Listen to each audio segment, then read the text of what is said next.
सलामत एक दहाड़ीदार मजदूर था। हर सुबह सूरज निकलने से पहले ही अपनी पुरानी सी साइकिल पर बेलचा, हथौड़ी और एक कपड़े का झोला लटकाए गांव से शहर की तरफ रवाना हो जाता।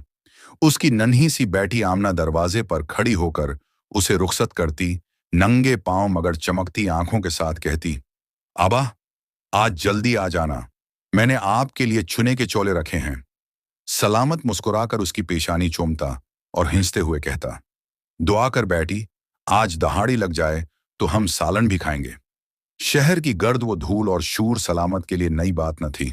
एक सिरे तामीर बड़े बंगले पर उसका आना जाना था, जिसका मालिक फयाज एक अमीर, गुरूर से भरा इंसान था, जो मजदूरों से ऐसे बात करता जैसे वो लोग नहीं, बस औजार हूं।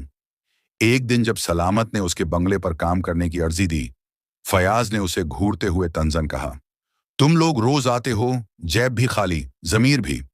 साफ करते हुए वकार से कहा, साहब, जेब खाली है मगर जमीर इतना भरा है कि कभी झुकता नहीं। ये सुनकर फयाज हंसा और अंदर चला गया और सलामत ने खामोशी से काम शुरू कर दिया। गर्मी शिद्दत पर थी और हाथों पर पुराने छालों के साथ नए भी बन गए, मगर उसने काम रोका नहीं। दोपहर को उसका पुराना दोस्त राजो आया और कहने लगा, यार सलामत, कभी कभी सोचता हूं हम जैसे लोगों के लिए जिंदगी सिर्फ मेहनत और थकन है। सलामत हल्की सी मुस्कुराहट के साथ बोला, नहीं राजू, हम हर दिन जीते हैं और जीत वही होती है जो थकन के बाद भी वकार के साथ हो। शाम होने को आई तो आसमान पर बादल छा गए और तेज हवाएं चलने लगीं। अचानक बंगले में जोरदार धमाका हुआ और पता चला कि शॉर्ट सर्किट से आग भड़क उठी है। लोग सड़क पर तमाशा देखने लगे, कोई आगे न बढ़ा, मगर सलामत लपका पानी की बाल्टियों से भाग भाग कर आग बुझाने लगा। अंदर घुसकर 2 बच्चों को बाहर निकाला और नौकरों को संभाला। जान पर खेलकर उसने वो बचा लिया जो दूसरों ने तमाशे में खो दिया। फयाज बाहर आया, उसकी आंखों में हैरत और दिल में शर्मिंदगी थी। उसने लरुजती आवाज में कहा, तुमने मेरी दौलत, मेरी औलाद, सब कुछ बचा लिया और मैंने तुम्हें हमेशा हकीर समझा। सलामत ने खामोशी से सिर झुका दिया।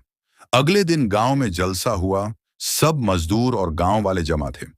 फयाज ने सबके सामने ऐलान किया कि सलामत अब उसके कंस्ट्रक्शन प्रोजेक्ट्स का निगरान होगा और साथ तनख्वाह, इज्जत और मकाम दिया जाएगा। आमना की आंखों में चमक और खुशी के आंसू थे जब उसने अपने बाप को सबके सामने सुराते सुना। शाम को सलामत ने गांव की गली के कोने में बैठे उस फकीर बाबा को देखा, जिससे वो अक्सर दुआएं लेता था।